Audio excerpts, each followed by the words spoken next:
Hello everyone, we have the History of Pi channel with you. Many of you liked the video about the exhibition in Chicago, so today we will continue the story about this incredible exhibition.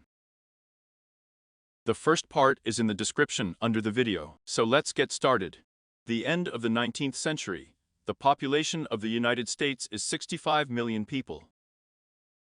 On the 1st of May 1893, the World's Columbian Exhibition opens in Chicago, and 27 million people visited it. This means that half of the population of the United States came to the exhibition. All age groups from children to the elderly had to come.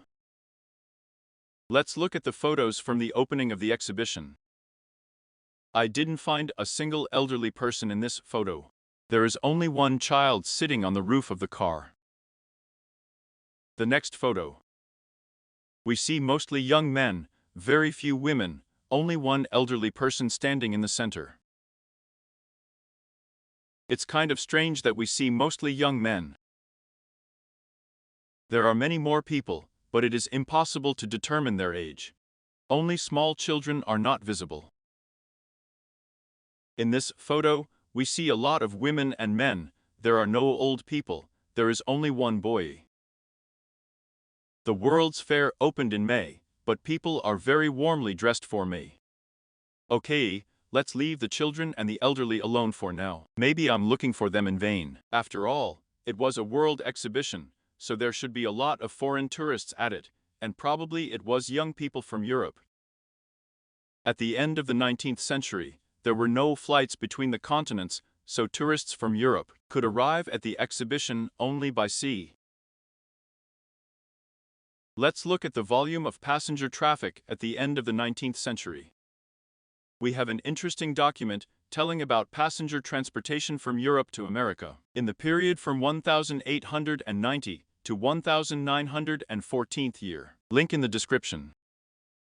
Unfortunately, there is no data on 1893 year, but there are statistics for 1898 year. In 1898, 300,000 passengers arrived from Europe to the United States in the second and third class of the ship. The number of first-class passengers is not specified. Approximately we will add 200,000 people who arrived first class. There can hardly be more of them than second and third class passengers. First class always carried fewer passengers. Firstly, it was more expensive, and the first-class cabins accommodated fewer passengers. At the end of the 19th century, international transport companies could not physically transfer more than 500,000 people a year from Europe to America. So, even if we theoretically assume that all the people who came from Europe to America in 1893 year visited the exhibition, it could not be more than 500,000 people. 27 million people visited the exhibition. Let's say that 500,000 foreigners have arrived. It turns out that the exhibition was filled by more than 90% of the residents of the United States. If 90% of the visitors to the exhibition were Americans, it means that half of the inhabitants of America abandoned their business and went to the exhibition. Judging by the photos, the most efficient part of the population has arrived. Very few old people and children. A large percentage of the population in America was engaged in agriculture, and it turns out that farmers left their fields and herds unattended to visit the exhibition. I also didn't see any African Americans in the photos, although at that time they could have made up 15% of the population of the United States. Now let's remember that in 1893 year, there was the largest financial crisis in the history of the United States. People lost their jobs and their homes. There is a crisis in the country, and the entire working part of the American population went to have fun at the exhibition. It's all very strange. We will return to this question again. Who are these people? 26 million Americans came to the exhibition in Chicago despite the financial crisis. Judging by the photos, these are mostly young people under the age of 40. This is not the first time in the history of the United States when the entire working population abandons their business and goes to inspect the exhibition. On May 10, 1876, the first international exhibition dedicated to the centenary of the signing of the Declaration of Independence opened in Philadelphia, Pennsylvania. The exhibition covered an area of 115 hectares. It was visited by 10 million people. The entire population of the United States in 1876 year was 45 million people. This means that every fourth resident of the United States came to the exhibition. Most of the buildings at the exhibition were built as temporary structures, but the scale of the main buildings is impressive. In less than 2 years, 200 temporary exhibition buildings were built. I'll show you the most interesting. The main building was the largest in the world, covering an area of almost 9 hectares, a width of 140 meters, a length of 600 meters. It was built using prefabricated parts, with a wooden and steel frame located on the foundation, and 600 stone pillars. The truss structures were made of chained iron. The construction of the building took 18 months. After the exposition, the building was turned into a permanent building for an international exhibition. On the 1st of December 1876, the building was sold for $250,000, but the owner faced financial difficulties in maintaining the building. In 1881st year, the main building of the exhibition was destroyed. The next building is the engine room, 400 meters long, 120 meters wide. It was built in 6 months. The engine room was a showcase of 19th century technology. One of the main attractions was a steam engine weighing 650 tons and 15 meters high. The machine room had 8,000 operating machines and was filled with a wide range of hand tools and machine tools. The art gallery building was designed by Hermann Schwartzman, made of brick, iron and granite. At that time, it was the largest art hall in the country, with a 50-meter dome. This building has been preserved and is now known as the Memorial Hall. Here is another interesting building, Agricultural Hall. Length 250 meters, width 160, built of wood and glass. And here is a photo of the Gardening Hall. The length is 117 meters, the width is 59, and the height is 21 meters. This building was destroyed only in 1954 by Hurricane Hazel. And here is another building that is interesting for its name, the Women's Pavilion. A huge women's pavilion was also built at the Chicago exhibition. There are many more interesting buildings, link in the description. As we can see, the exhibition in Philadelphia was built in less than 2 years. Most of the buildings were built as temporary structures, but for some reason, 2 buildings survived until the 20th century. This is a memorial hall that was built in less than 2 years, and a horticultural hall that stood until 1958th year. It seems that the rest of the buildings were not temporary buildings, and were demolished for some unknown reason. Another striking thing is the phenomenal attendance of 20% of Americans visited the exhibition, and it was Americans. Because the intercontinental steamship companies could not physically deliver more than 500,000 people a year from Europe to America. Okay, let's leave the exhibition in Philadelphia and go back to the exhibition in Chicago. Let's try to figure out why the World's Fair was held in Chicago. I was struck by the huge number of statues in the pavilions and on the roofs of the exhibition buildings. The number is simply huge. It's as if they were collected from museums in Europe, but no one brought them. They were made on the spot. If we look at the photos of the construction of the exhibition, we will see the process of making the statue. Here's a look at these photos. There is a large statue, and there is a small one next to it, as if for a sample. And you might think that the sculptor simply created a large statue based on a sample.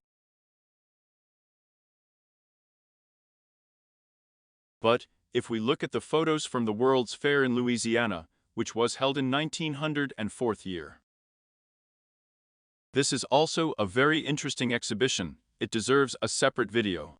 So, we have a photo from an exhibition in Louisiana, where with the help of a primitive copier, they take the dimensions from a small statue and scale them to a large one.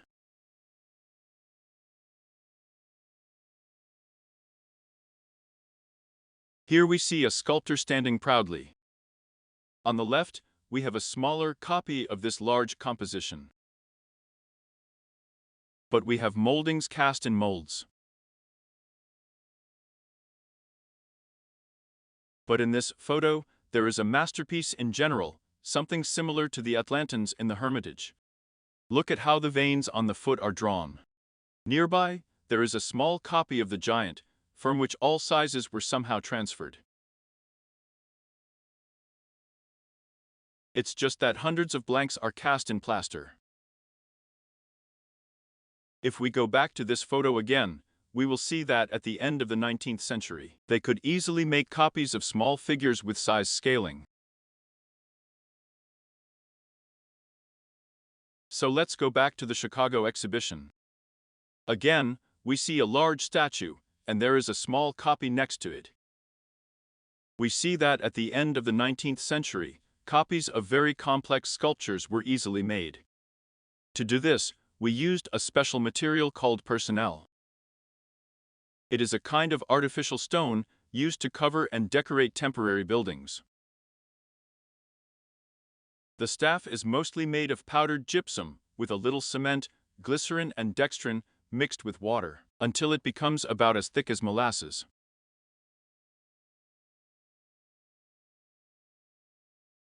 It can be poured into any complex shape.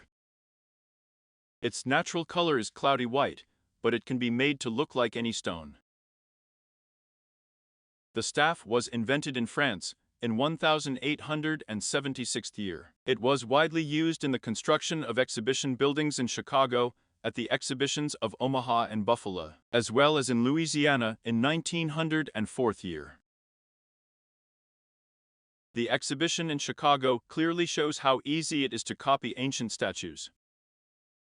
And if we recall the Hermitage collection in St. Petersburg, maybe this is also an exhibition. And all these statues were made in 1 year, using the same technologies as at the exhibition in Chicago. After all, what we see in the Hermitage now is a new model of the beginning of the 20th century. Because at the end of the 19th century, the Hermitage was an empty huge box of an ancient building, which was then filled with mezzanines made of wood and plaster. After all, even now most of the columns are made of wood and simply decorated with marble. Here, for example, is what the bathroom of Nicholas I looked like in the Winter Palace. As we can see, this is a prefabricated structure. The walls and floor are covered with wood. I have a video link about the Winter Palace in the description. The next interesting moment of the Chicago exhibition was represented by representatives of almost all peoples, who live all over the world.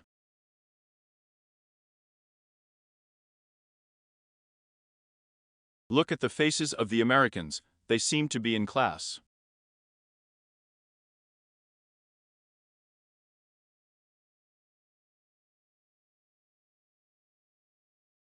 The exhibition program is designed to tell everything about the world around us. Here, in these photos, people are introduced to painting.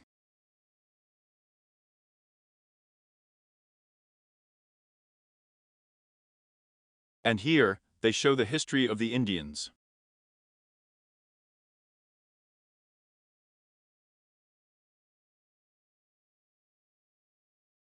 And this is the ruin of Yucatan.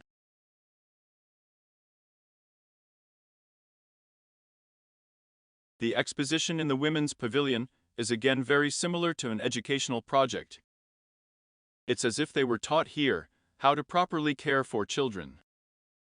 And here is an exhibit that really surprised me. 1898th year, an exhibition in Omaha, intensive care incubator.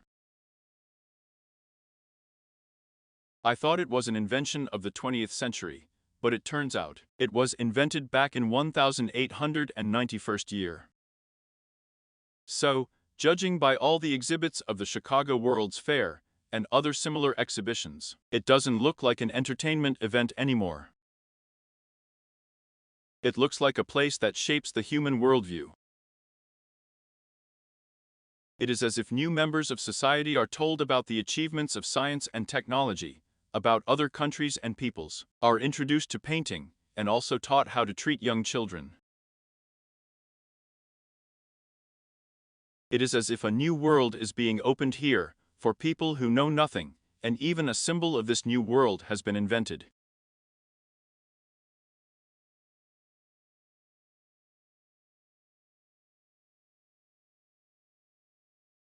There seems to be nothing strange in the fact that the World Exhibition is educational in nature. There is only one thing, but this is a phenomenal attendance of this exhibition. Let me remind you that 27 million people visited it, mostly young Americans without children and the elderly. There is a crisis in the country, and all the working personnel travel to exhibitions. It seems to me that the exhibitions were almost forced events. Here's a look at the ticket to the entertainment exhibition in Omaha 1898th year. Judging by the look and the sign, this may look like a person who received an invitation in a concentration camp. All these exhibitions seem to have been engaged in the forced education of new members of society. And these people did not come voluntarily from all over the country. It seems that they were centrally delivered to this exhibition. Where could such a mass of uneducated middle-aged people have come from? I think this may be due to the huge number of fires that occurred on the American continent in the 18th and 19th century. In total, from 1760 to 1928, 101 major fires occurred in the United States, in which cities were completely burned out. It was almost every year in the 19th century that one city burned down in America. There doesn't seem to be anything strange about these fires. People who walk through the ruins of burnt-out cities look strange. Let's take a look at the people who walk through the ruins of the city of Baltimore. In 1904, a fire broke out in Baltimore, which destroyed 1,500 buildings. We are not going to investigate the causes of the fire now. Fires are a separate huge topic, and I'm afraid they are tied up in it. Let's take a look at the photos of people walking through the ruins. Look at their clothes, and how they look around in surprise.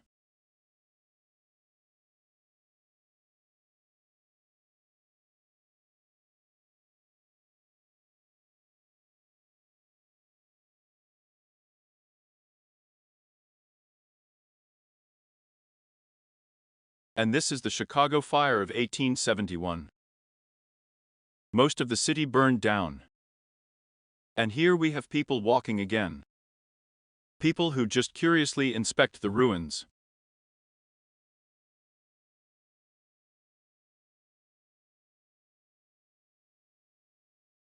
Now let's move on to San Francisco. In 1906 year, a strong earthquake occurred in the city, after which a fire started. The city was completely destroyed. Look at these people walking around the city.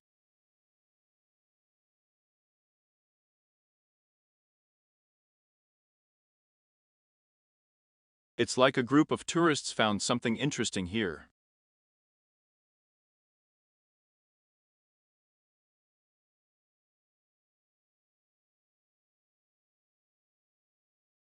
But these are just looking at the views.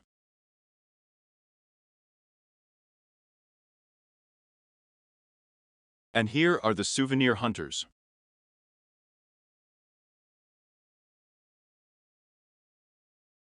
This is where a group of men are viewed as the city is burning down.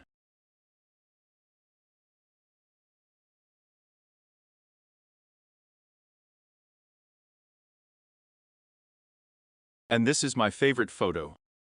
Look at the group of men on the right. They got very comfortable, took chairs, and watched a fire show.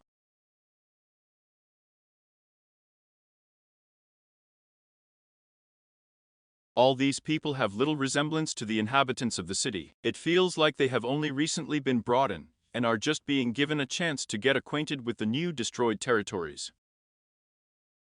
I think it was brought in by the new population of the city.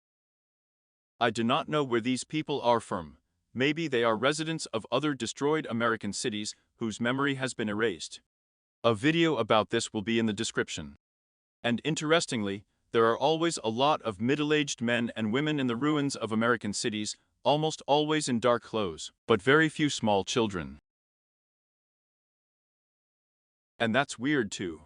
An ordinary American family in the 19th century had several children, but there are a lot of middle-aged people and very few children at the World's Fair in Chicago.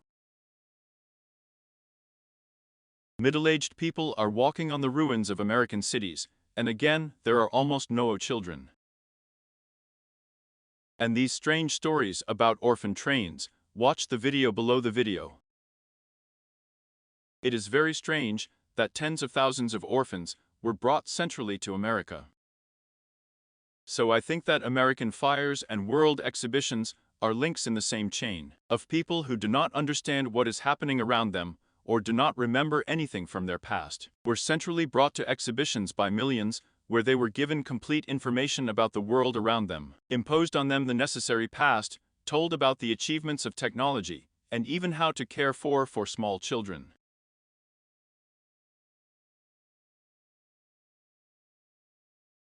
The World's Fair is a huge machine for creating a new reality, and such exhibitions were held not only in America.